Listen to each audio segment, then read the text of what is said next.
Hello and welcome to another video review, and in this one I'm gonna be reviewing Sendinblue, which is an amazing email marketing platform. And why do I want to recommend this and to whom I want to recommend this is what I'm gonna be talking in this video. So first of all, I would like to put a full disclaimer. Sendinblue is not recommended for people that do affiliate marketing or similar type of things within the make money online niche.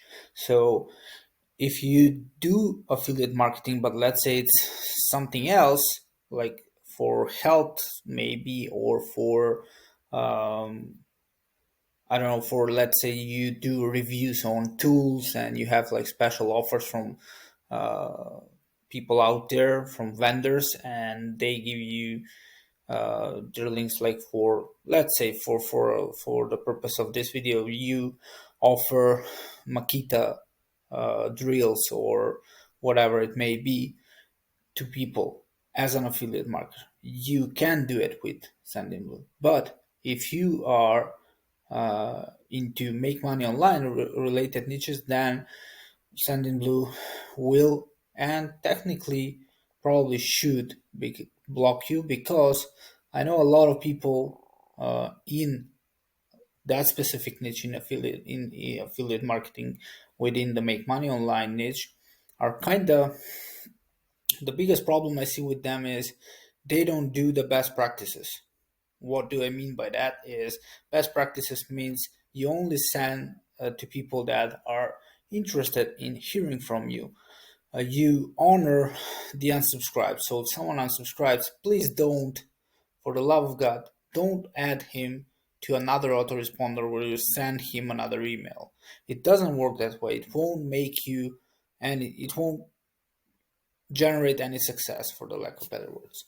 So yeah, with that said, let's talk about the bright side of who should probably use Sendinblue. So apart from those affiliate marketers that do anything else apart from, as I said, make money online, the people that should definitely use this are people that are running e-commerce platforms, like they're selling online uh, their own products and stuff like that, handling cart abandonment. Like, this tool has amazing automations, and not just automations, but it also has amazing uh, how do I say this, like amazing targeting option or amazing segmentation. And that's pretty much the most important thing that you need to have whenever you're sending out emails.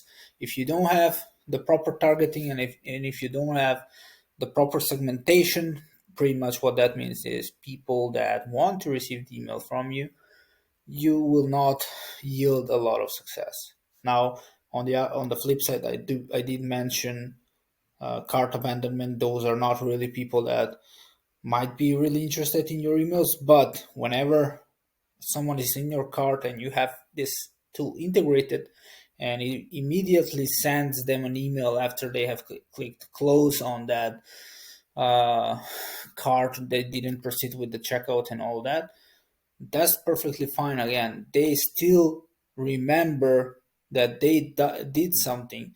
So those types of emails generally yield a very low amount of spam complaints. All right. So the biggest things that I would talk about here is, as I said, like the segmentation. They have amazing options for segmentation. They have even the custom ones. So this is just a dummy account. I never really used it. So I'm just gonna put in whatever campaign name if we want to use actual campaign as opposed to automation. So adding from, I'm just gonna use this to, it will be the list that we want to send to. Let's say it's this one, right? Then we hit save. Then we need to put a subject line. Now you see that they don't only just allow you to add a subject line, which would be, hey, something. You also can preview it here, but check this out. So this is the preview text. What this is basically, it's like a snippet of the email whenever they receive it either on their phone or on, for example, on their computer. So if, as you can see an example here, the from is from Sendinblue. Need to increase your open rates, that's the subject line. Choose send at best time, which we are going to talk about in a bit. So yeah, for now, this is like for the subject line and preview text. Now, an interesting tool I would like to recommend, apart from Sendinblue, is Send Check It. So what this tool is basically does is it helps you grade your subject line score. And now comparing it to 100,000 of other emails sent by marketers. So we hit 83 points, right? So we definitely, you may be able to improve with some tweaks. So there are written at eighth grade level. Usually it's the most ideal ones are like 5 and below. Now that's sometimes hard to achieve, and it's not of a big deal. The other things that are more important are these: do not add re or forward in the subject line. So those are some old fashioned spamming techniques that might have worked in the past. Practically you were positioning that email as if it is a response, so it was going into the inbox, but nowadays that doesn't work. Having free, not just in the subject line but also in the email, is uh, I would strongly oppose to that, so don't use it. It does not have spammy words. For spammy words you will have to Google those. There are quite a lot, or if you let me know, I can do another video specifically talking about spammy words. Bad tap words, again, those are like usually sale, get this now, or something like that. Exclamation marks, again, are not uh, needed, and I would always suggest against those. All capital letter words, again, that's all like sales techniques. You should reduce the salesy style of the email as much as possible, even if it's a sales email. So personalization is something that you can use, and that's something that Sendinblue does allow. So you can choose an attribute here where it's first name, last name, or something like that. I wouldn't add just email because it's pretty clear. Though, what do you want if the first name is empty? So it can be. I would just leave it empty, because if you, let's say, choose like sir, whatever. What if the receiving party is a female, or like you have sir slash female slash madam or slash miss? That would be even the worst. So I would just choose empty there. But as you can see, just by adding the, I'm gonna just use some dummy name, it will increase our score by quite a lot.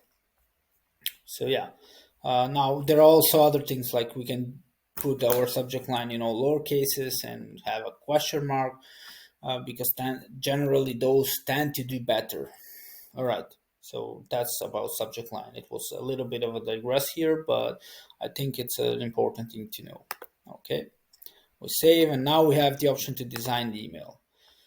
For the first email that you ever send to your subscribers, I would always advise to use just the rich text editor and super simple email. Do not go add a lot of like logos, designs, images, heavy emails in general.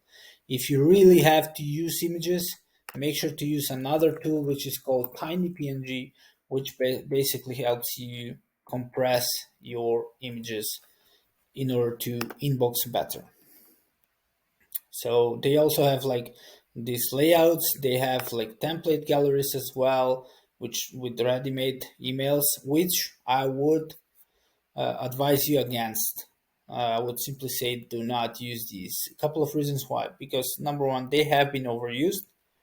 Number two, they are heavy on the images and stuff like that, and that's very crucial whenever you are starting out. Listen, when you have a list that is already responsive, that you are getting like 30 let's say not even 30, like 20 to 30 open rates and stuff like that, then please, you feel free to use this and test, see if you are going to get into the inbox. And not just like, it's not always important to get in the inbox, it's important to have subscribers who want to receive your email that so badly that they will even check their spam folder, and if they find your email there, they will mark it as not spam. I guarantee it. I have seen that thing hundreds of times from people that I've worked with that have super amazing and responsive list. So the key for deliverability is always the responsiveness of your subscribers. Now, again, I'm not gonna go over that so much. I'm just gonna use this template just for the sake of this review. And yes, you can change anything and everything here. You can even add your own HTML. So I'm just going to click continue.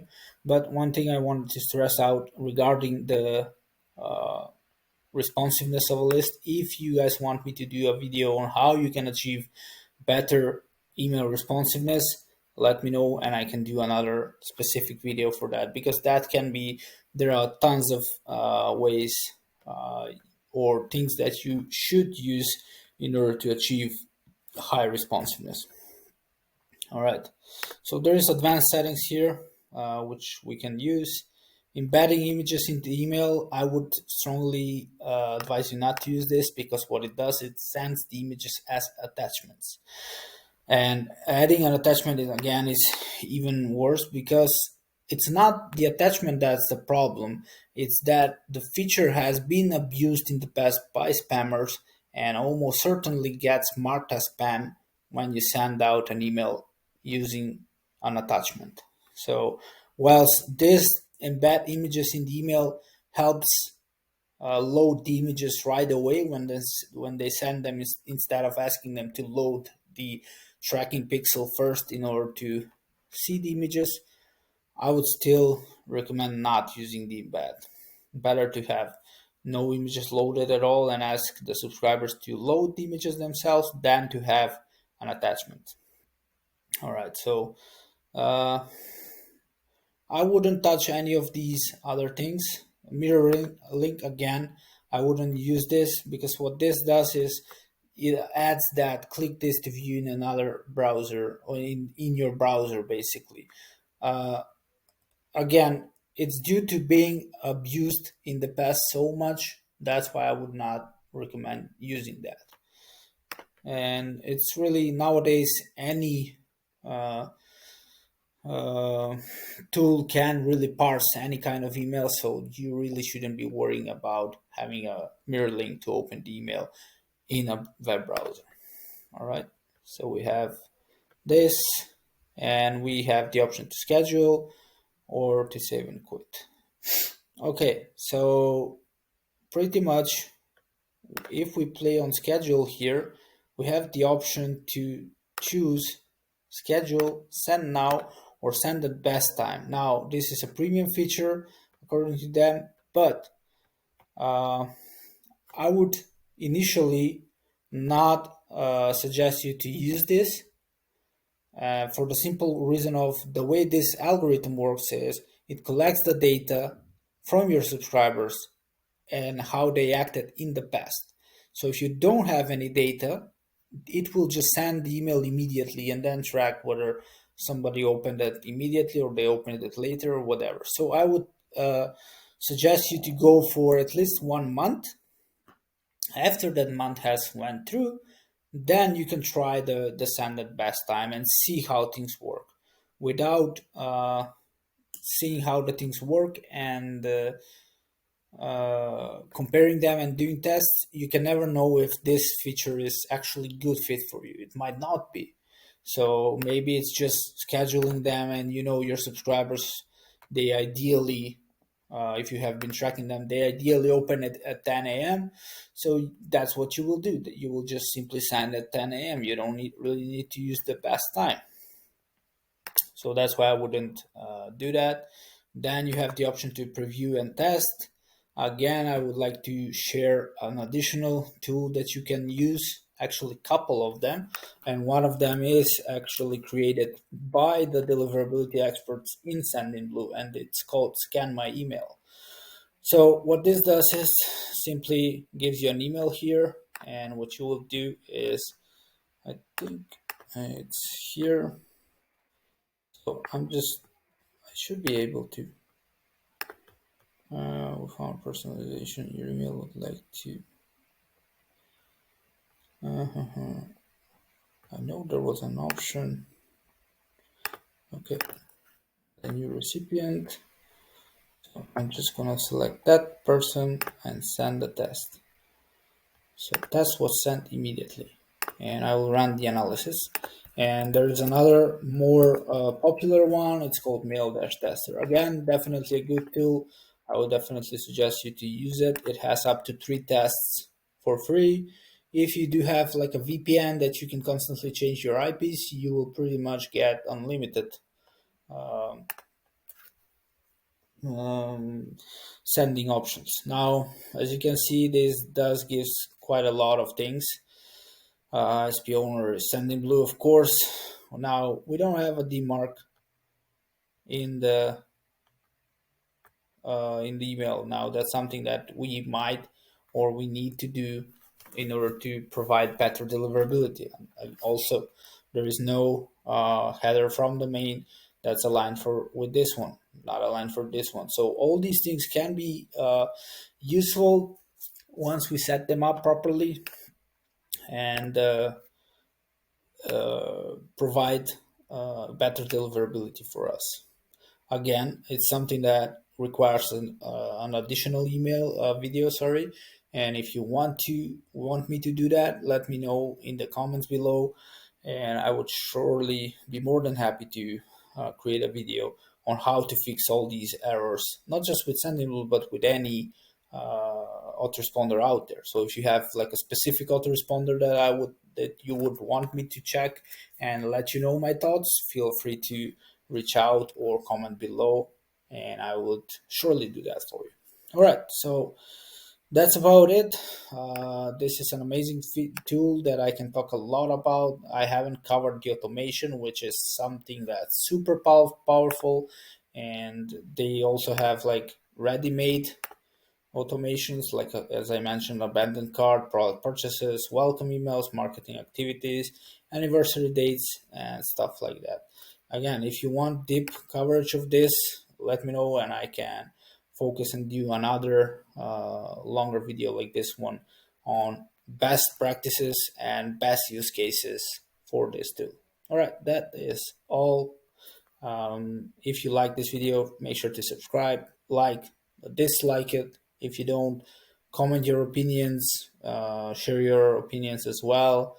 I would be happy to talk. All right, thank you, and bye.